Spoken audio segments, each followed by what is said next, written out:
Now my brother will probably watch this and say, no. Nice face. Your brother watches these? No. Actually, he has, yeah. And my nephew has. Your nephew?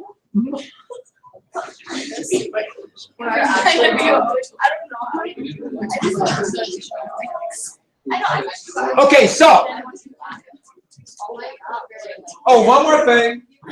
You know, the thing about history is, you know, I'm a firm believer in context. To know the background of the material, knows what happened. In fact, I get irritated if there's no context. I get annoyed when people talk about things and don't understand the context. I can't help it. And sometimes that's not a good thing to be, because they get people mad at me. And so I don't like to do a lot of current events in here because we haven't got any context. We can see things leading up to it. But you are absolutely, right now, living in an absolutely remarkable moment in history. What's going on right now is unlike anything that has ever happened in the history of the United States. This is incredible what's going on. And really start paying attention. We'll get to more of this, but I've never seen anything like this. I remember Watergate. Yes. There's never been anything like this before with a presidency. What's all happened? Well, I'm not going to go into every detail right now. There's never been anything like this. The level of really not knowing what's going on, not appointing people. I mean, mistakes, calling the Prime Minister of Japan the wrong name. You know, texting national secrets on an Android phone that's easily bugged. But the big one is the National Security Advisor just had to resign. Now, this is National Security Advisor. This is one of the most important national security positions in the United States. He's kind of the filter that all this information goes to the president for every level of security, from intelligence to anti-terrorism to the military, you name it, it all comes through him. And it appears as though he has been making a significant number of phone calls about all kinds of stuff with Russian intelligence and the Russian ambassador. That's what we call espionage. And that's treason. And that's terrifying. And we don't know how much the president knew, but it appears as though that the president's campaign was in contact with Russian intelligence since at least the summer of 2016 during the campaign. Maybe they're buddies. You know, how's the weather in Moscow kind of thing. But yeah, they're in contact, and this has never happened. Nothing like this has happened in the United States, at least. And so this is a big deal. No, I don't know what's going to come out of this, but the repercussions of this might go on for a very long time. This is the kind of thing you might see in Guatemala, because they have a dictatorship. It's unreal. And no, it might not be as bad as it would, you know, as the appearances are kind of seeming like. It really might not. We don't know, and that's the issue. I don't have any idea. All we know is they had conversations. They're talking about various things. Oh, and the other thing is, they're talking to people that we wiretap. And the FBI is actually investigating all parts of the campaign. This is, I don't know. Never seen anything like this before. This could be fun. This would be a fun thing to observe if I wasn't having to be a citizen. So, back to more fun things. There's Hitler. Huh? Which one is he?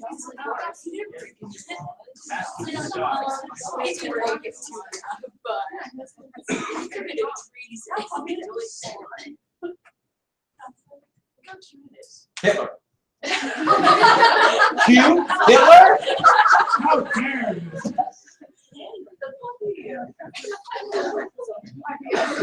There's Hitler. And Hitler, wherever he went, had an X over his head. And wherever he went, there'd always be an X.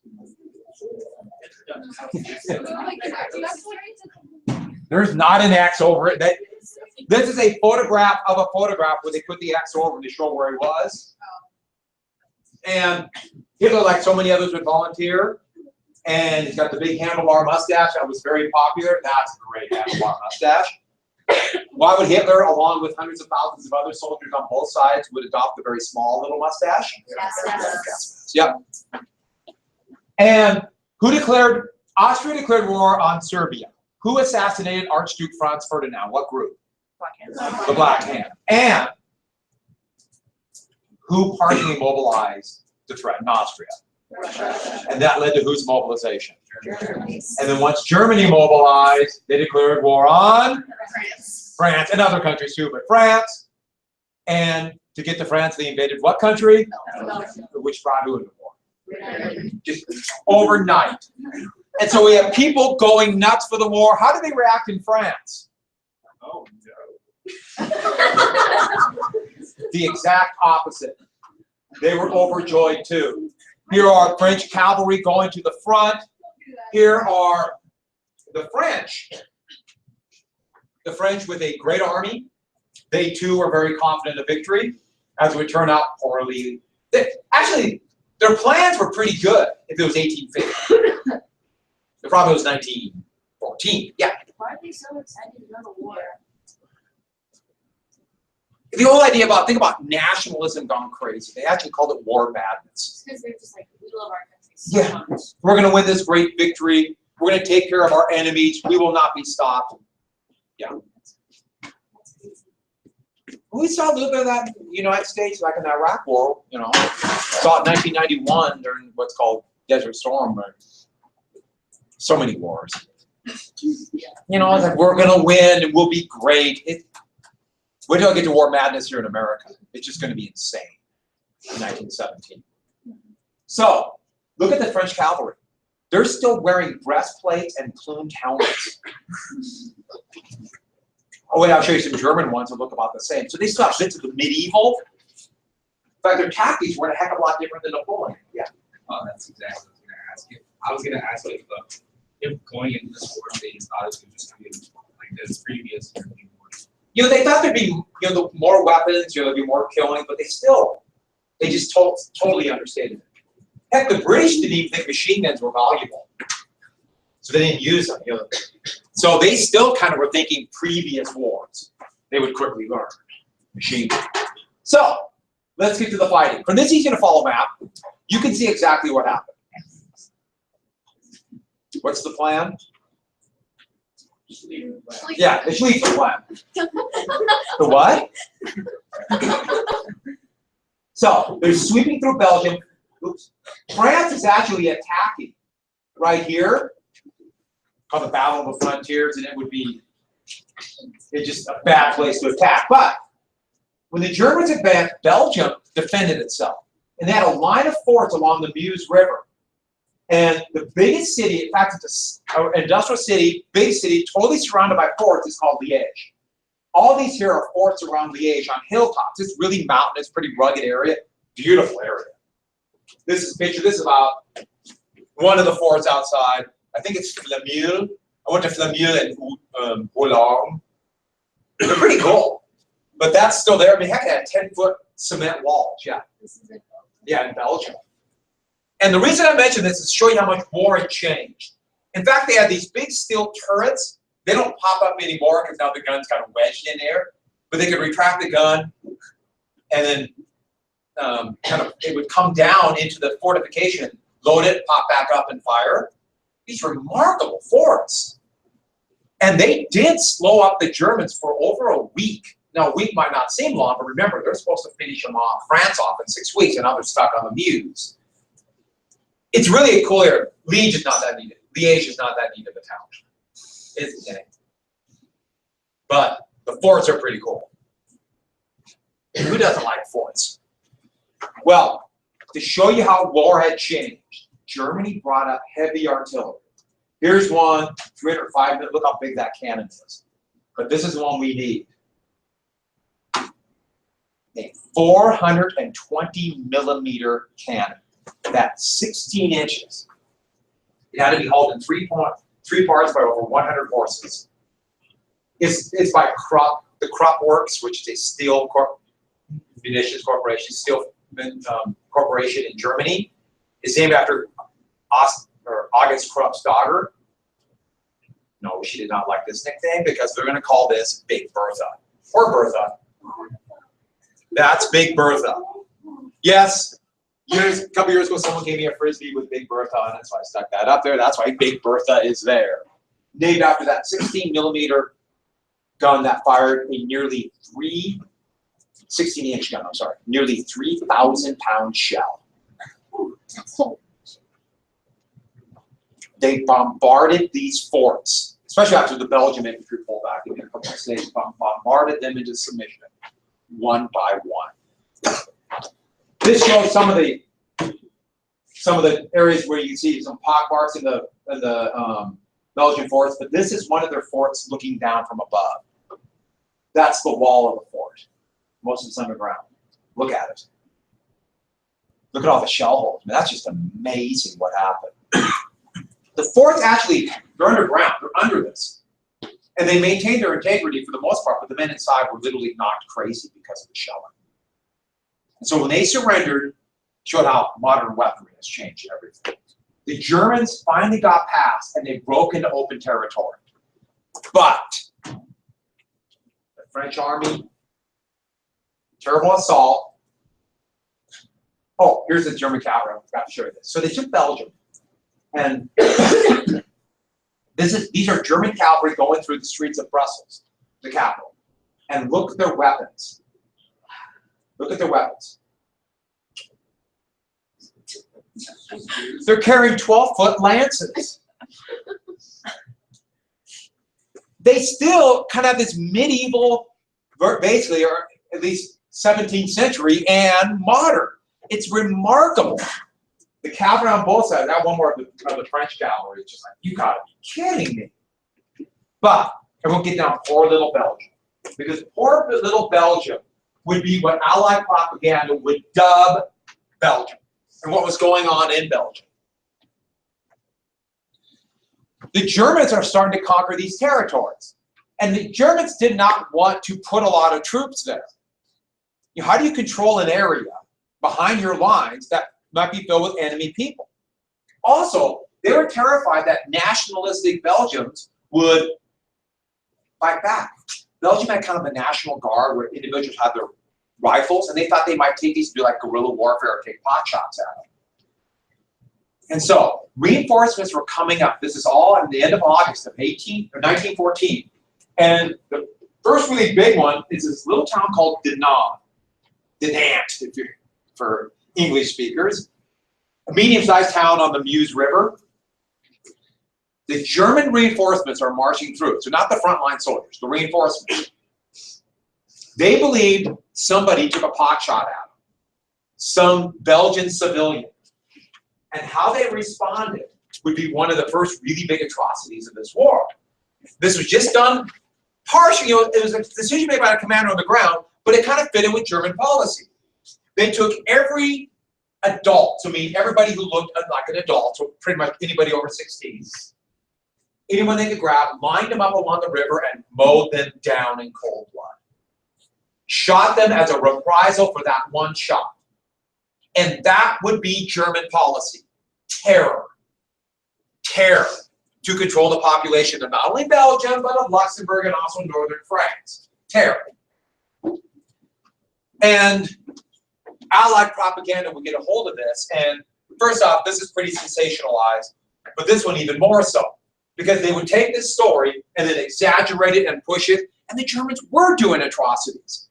And soon the call of poor little Belgium, how can we let Germany control Europe when this is the kind of country they're going to become? In fact, Germany would start doing things in these towns where they would put up lists of names, and they would make it very clear. If there's any attack on German soldiers by Belgian civilians, we're lining these people up and shooting them. In 1915, in the parts of occupied France and Belgium, they started taking basically everybody from the age of 16 to 25 and kidnapping them and taking them to Germany as slave labor, but also as hostages and slave labor. And it depended on the area. Sometimes every teenager through 25, sometimes a lot of them. But they're hostages. You attack, we got them, and we will shoot them. And that was German occupation. And And then the Allies, of course, had a lot of fuel to use, and then they really pushed it. Now, Germans during and after war would say, well, we didn't do this, and that was all Allied propaganda. That's not true. They did do it. But part of the thing that's going to happen is we look at it in 20, 30 years down the road. Germans did some pretty horrible stuff in World War I. But then that whole World War II thing is going to happen. And so that's will make the World War I atrocities pale, and pretty soon Germany could almost say, like, well, that was more of a good war. If you go to Germany, there'll be memorials for World War I all over. All over. When it's much more complex than that. But here is American propaganda. That's US 1918. And it's still, remember Belgium. This is what we really got to get for US history. It really fueled anti-German feeling in America. So even while the United States was so neutral up until 1917, more and more people are saying, look at those German atrocities. You know, there's a few isolated groups, like a few relatively new German immigrants or like Irish immigrants who hated the British were kind of relatively pro-German. But that was more just for other reasons. This is kind of, they're going to be swamped. And then look at this picture by French. Doesn't that look like a real photograph? Isn't that well done propaganda? Isn't that great? It's not a real picture, but it looks real. In fact, if you looked at this real quick, you would think, oh, it's one of those kind of hazy photographs from 1914. Clever propaganda, isn't it? Your propaganda, they want people to really push this idea of Germany being barbarians, and Germany kind of already had this added, or this kind of reputation anyway. For propaganda, wouldn't it make more sense if they just dressed people up as Germans and took a real picture of that instead? Oh, we'll show you some. When I show you a video tomorrow, they would also make these kind of weird melodramatic movies of them. But yeah, they do that. Okay. But for that one, you know, you kind of, so they would do that. Don't worry. But that one I just like because it is actually a picture. Oh yeah, they did not hesitate at all doing that. And the Germans would do it too, but it was not near as effective. And so, while they're finally beginning to advance through Belgium, the Russians, they attacked 3 weeks earlier than anyone thought. That shook Germany. In fact, shook is not strong enough. Panicked. Absolutely panicked. They could see Russian hordes going through Berlin. Terrified them. Now, we're leading up to, it's tough to say, arguably the most important battle of the 20th century. Tannenberg. The Battle of Tannenberg, the last week of 1914. Now, part of the issue is, you know, we're Western focused. Our U.S. troops, when they fought in France. It's kind of hard, you don't think about the East, especially if the Germans are going to win in the East. But this battle is so crucial. The Germans, first off, totally panicked because the Russians were coming faster than they thought. They would actually pull 200,000 troops out of that big right hook they were using. Remember I talked about that? Put them on trains to go back and stop the Russians. They were still on trains when the big battle would be fought. They were actually kind of in limbo. A new German general was picked. There actually soon to be a field marshal. The equivalent of the United States would be, anyone know? 5-star general. Didn't have any 5-star generals yet, but that's what it is, the equivalent of. Paul von Hindenburg was retired, but they brought them back. He had a stellar reputation, and Hindenburg would command the German forces, even though he wasn't his plan, but he was the commander. And this will make Hindenburg into, at first, the leader of the German forces in the East, but eventually become like the generalissimo of all Germany. After the war, he would be president of Germany. For years, he'd be the president in January 1933, during the disruption caused by depression and everything else, to dissolve the government and pick a new chancellor to form a new government in January 1933. All perfectly constitutional, no republic. Who was that chancellor? That would be Hitler. The damn Bohemian corporal, as Hindenburg called him. But this attack, there was a huge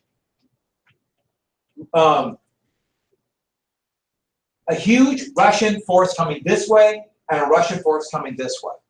And actually, the Germans just put a few forces here. But what they did is, they took all their forces and attacked the Russians near Tannenberg. The Russians were overextended, basically ill-prepared for the fight.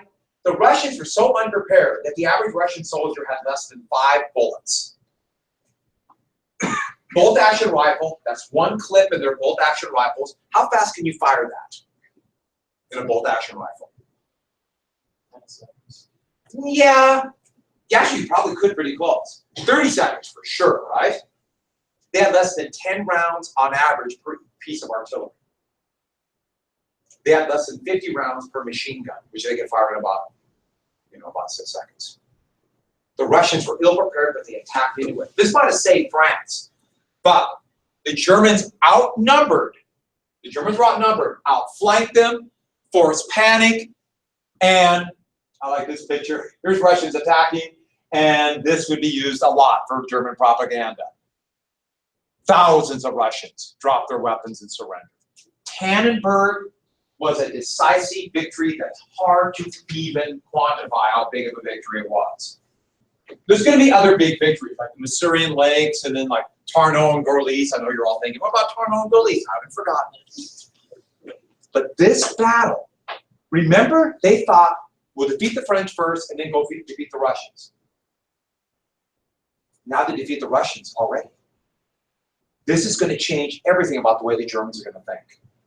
No matter what happens in the West now, we beat the Russians. We can do whatever we want in the East. Whatever we want. Who cares what happens in the West? A massive victory. This would change the entire course of history. Now we'll come back to why, but I think you probably guess already. One more thing. After the war ended, Germany's humiliated, but they would hold on to Tannenberg with their victories in the East, so they would make this massive 20-acre memorial to the Battle of Tannenberg there, because it's part of Germany. I mean, it's huge monstrosity, 4 stories high, with a statue that's bigger than the Statue of Liberty. This huge thing, massive memorial. And Germans would make the pilgrimage all during the 1930s. The Nazis would do a bunch of stuff in there. This massive memorial. Anybody want to guess what that thing is now? When the Soviets got there and took that part of Germany at the end of 1944, they blew up every bit of it. Every tiny, in fact, they got the rubble and blew that up into dust. Nothing of us left. And then they built memorials. Go to Central Europe and look at Soviet memorials. There's something to see. Well, you don't have to write this one down. That would actually be the French attack. And despite incredible French courage, it was just a terribly planned attack. And just to give you an idea how bloody it was, 400,000 Frenchmen were casualties in about 4 days. Killed, wounded, or missing.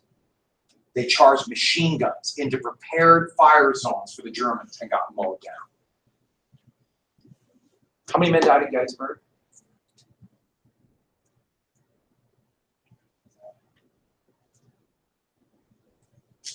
It was about 8. It was about 8,000. 50,000 total casualties at Gettysburg. In 1914, the French lost 500,000 men killed. And there's other countries out there. So, this is the French cavalry, though, and I just thought this was remarkable. Let's get right ahead. 1914. Those are their new uniforms. They have sabers. American cavalry is the same. They had rifles, carbines, but they also had sabers. So, let's get to, those are German soldiers. That's a good picture of them marching. They finally broke through the Belgian countryside. They're getting near Paris. Belgium was beaten, even though they would remain in the fight the whole war. And here is a postcard for the Allies showing Belgian war dogs.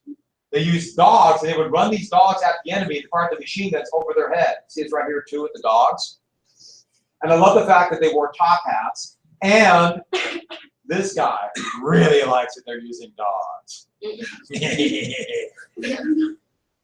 German soldiers through a burning French village.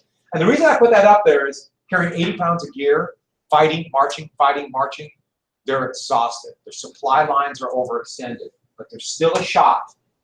But as the German plan was to sweep around Paris like this, because they had to pull back troops because of the Russians, their units were getting separated. And because they're getting separated, they made a decision on the ground. On Klug was his name. They turned inside of Paris to the east. They look at, okay, whatever, it's a turn. It's one of these moments that, like Tannenberg, could change history. France is putting everything they can now to try to stop them from taking Paris. And now, the Germans have turned here. What can these men here do? Attack their flank. And the French counterattacked. The French counterattacked in this confusing, chaotic battle called, and it's right there, the Battle of the Marne. Whoops, the Marne. Over 1 million men fought in this battle. See the mouse? Now, the Britain has virtually no army, but they sent a few divisions, about 50,000 men. Actually, the British tried to fight the Germans here, and they were just overwhelmed. And the British were going to retreat, and they're going to go. Actually, they were really seriously just going to march all the way to the Mediterranean down here in the home. And the British were like, we're done with this. Germany won. But the French were able to convince the British commander to turn around and join the Battle of the Marne. And that kept Britain in the war. By the way, the British commander, you don't need to know this. I just find this ironic. I'm not making this up. The British commander's name was Sir John French. So French convinced French to turn around. So the tiny British force joined. They counterattacked. The counterattack didn't succeed. The Germans beat back the counterattack. But the Battle of Marne is so important because it's a strategic, long-term victory. The Germans realized the Schlieffen Plan has failed. And if the Schlieffen Plan has failed, that means they're not going to defeat the French army, and they were not going to win that decisive victory. In fact, what the Germans did is they advanced all the way to here. They pulled back to this yellow line right here. No, there was not a big yellow line across France. It's short, but they pulled back. Go to the yellow line. That's the high ground. They advanced back to the high ground and did what? Dug in. But these are why these two battles are so important, Tannenberg and the Marne. Germany should have right then sued for peace. Peace treaty, have a Congress. They might have come up with a pretty good agreement because they conquered most of Belgium and a big hunk of France. They defeated the Russians, come up with a peace agreement. But Germany didn't. Germany stayed in this war because of Tannenberg. Because they wanted Tannenberg, they decided we can continue to fight. We can win because we beat the Russians. Everyone got that. That's why Tannenberg is such a big deal. Germany, by everything logical, should have said, no, it's not worth it. But they figured, we won. Why stop now? We can win more. Hold what we got, win in the East. Same deal for the British and the French, especially the French. The Marne stopped the Germans. And that the Battle of the Marne convinced the French, we can beat them. We can drive out the Germans and destroy German aggression once and for all.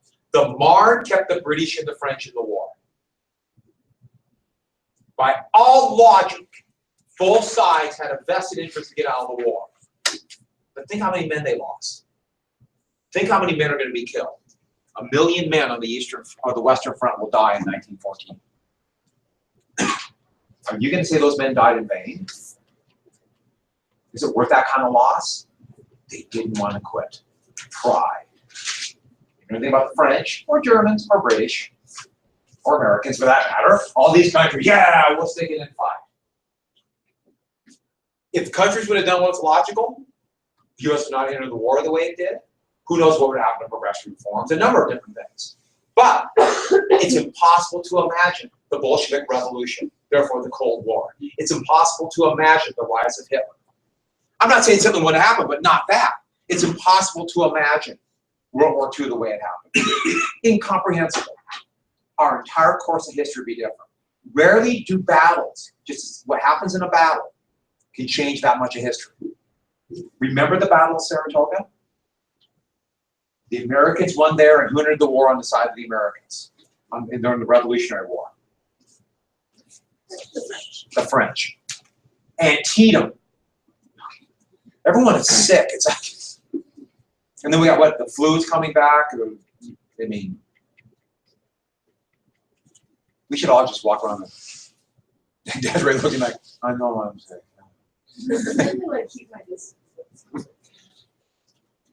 The Battle of Antietam led to the Emancipation Proclamation, a total change in the course of history. The United States wasn't even in the war yet, and this will change so much in American history. It's pretty remarkable. We'll see the same thing in World War II. A little place called Battle of Moscow. That's coming up later. So, with that, what happened next is both sides tried to outflank each other. They couldn't, and eventually they hit the North Sea. And now both sides exhausted, dug in, and what we have is, oh, this is German soldiers digging in. This is a great little video clip. And one of my favorite parts about this, guess who the officer is?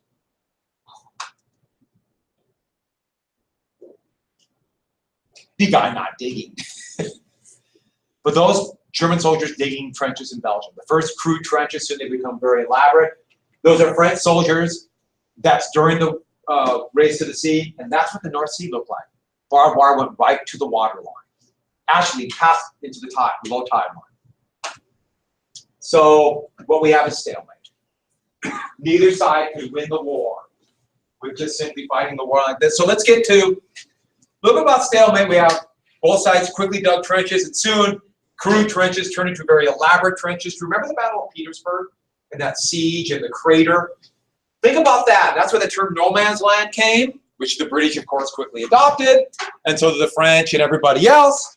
We're going to watch a short video clip that talks a little bit about this and finishes with an event that happened all along the front, but since reporters were there from London, we hear about most of the British part. Stalemate, though. There'll be a couple things to get down from this. This is really... Is it playing? Those are that's what we're done. That's what trenches that we're done. It's still there. The trenches are all over. No one knew that 1914 would end in stalemate. Those are Germans. In an attempt to break out of the trenches, all kinds of inventions, some more medieval than modern, were tried. Iron netting to protect eyes from flying shrapnel. This is really, guys. Bullet-stopping body armor. This is my favorite one, right? The next one. Mobile encasements for advancing across no man's land.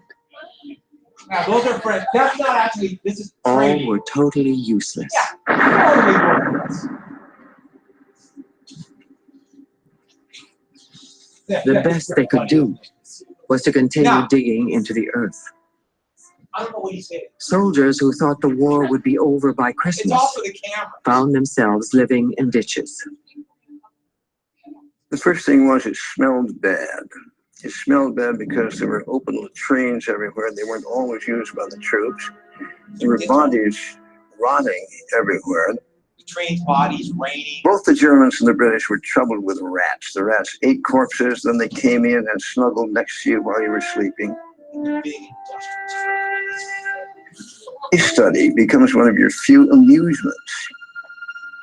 You never see your enemy. The only thing you can see is the sky up above, actually. That's what we're done. Living in the trenches, some men thought, was like being buried alive. That's 1914. To stay sane, soldiers sang songs, wrote letters home, and relied on their humor. A lot. It's pretty dark. Pretty crude. This is. I've a little wet home in a trench, where the rainstorms continually drench. There's a dead cow close by, with her feet in towards the sky, and she gives off a terrible stench. Underneath, in the place of the floor, there's a mass of wet mud and some straw. But with shells dropping there, there's no place to compare with my little wet home in the trench.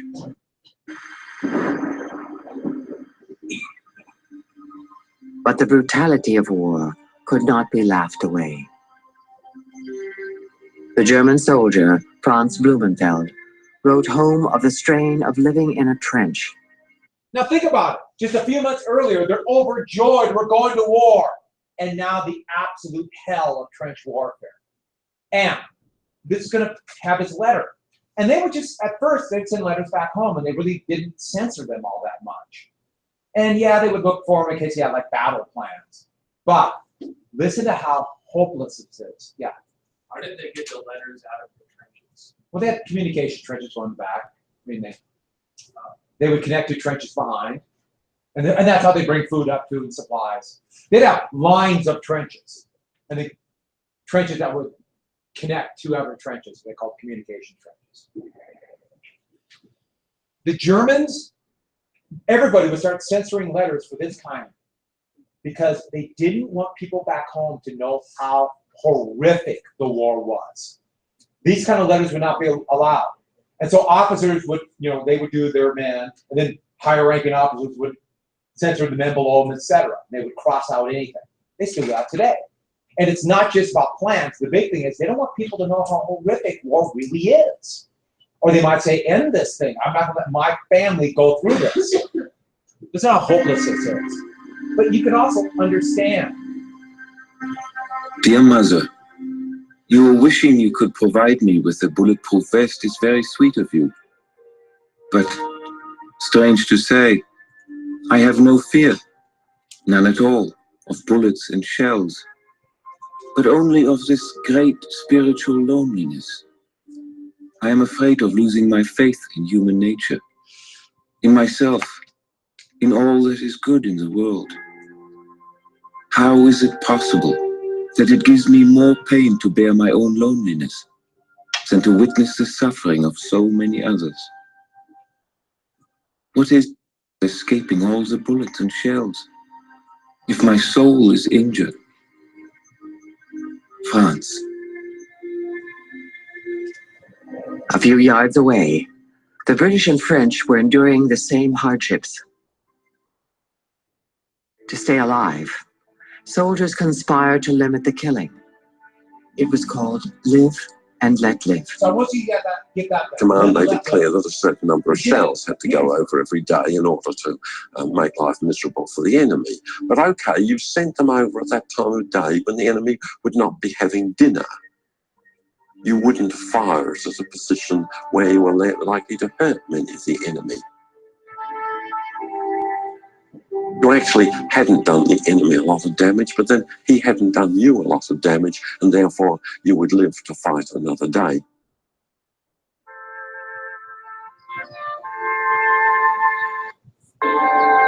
Dear Mother, I have now got so used to the life here that I am extremely sorry that I wrote you such a miserable letter at first. We neither shoot nor are shot at much. Our occupations consist chiefly in sleeping, eating, playing chess, writing letters, and reading the paper.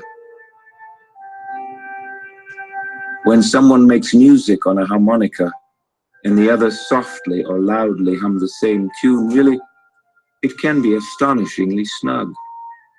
You see, it is quite a pleasant life. Franz. I'm sure it got better, but he's trying Live and let live did not save the life of Franz Blumenfeld. He was killed 11 days before Christmas. One of a million soldiers who died on the Western Front in 1914. That's how many died on the Eastern Front, too.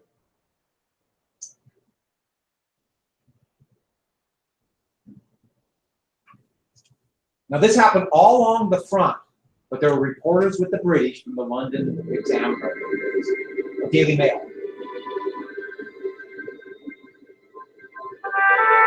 On Christmas Eve, 1914, Temperatures dropped below freezing on the Western Front. Think about low 30s and wet every day in the trench. In some places, it began snowing, obscuring the moon. Then all across the German lines, lights began to appear. At first, the British thought the Germans were preparing to attack. But instead of rifle fire, sounds of singing drifted across land.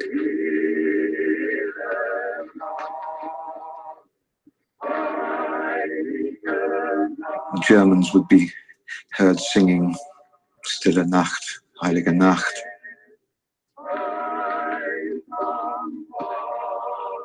The British would respond with a British Christmas carol. In some places, food was lobbed over into the opposing trenches. One or two instances, the Germans erected Christmas trees. And there was a kind of mutual curiosity, certainly instances of soldiers applauding each other's singing. The curiosity led to something never again repeated on the battlefield. In one or two places on Christmas Day itself, the first curious, slightly headstrong people perhaps had poked their head above the trenches and being made aware that somebody over the other side wasn't going to shoot it off, then clambered cautiously out. One of the first to take part was Captain Charles Stockwell. I ran out into the trench and found that the Saxons were shouting, "Don't shoot! We don't want to fight today. We will send you some beer." Germans. A German officer appeared and walked out into the middle of no man's land. So I moved out to meet him amidst the cheers of both sides. We met and formally saluted. He introduced himself as Count something or other and seemed a very decent fellow. Wait a minute. A very decent fellow? By now, these soldiers knew that the war was going to last a long time, and that many of them would not survive. Those are British and German soldiers side by side. And they started playing like... The unofficial truce was a chance to bury the dead. At one funeral in no man's land, soldiers from both sides gathered to honor the fallen by reading the 23rd Psalm. Now, I include this because they're reading the same prayer together, and they're supposed to be... The Lord is my shepherd. Think about it for a second. I shall not want. He maketh me lie down in green pastures. He leadeth me beside the still waters. He restoreth my soul. He leadeth me in the path of righteousness for his name's sake. Yea, though I walk through the valley of the shadow of death, I will fear no evil.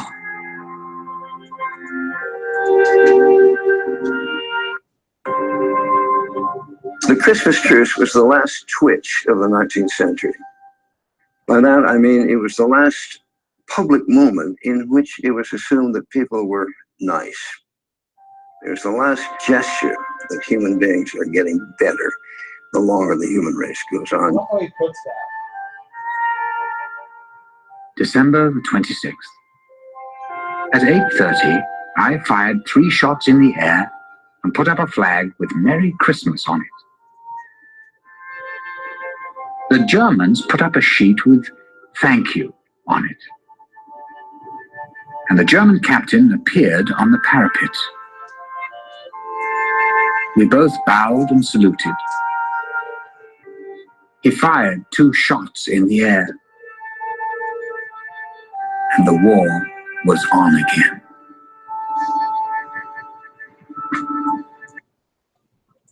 How could they allow army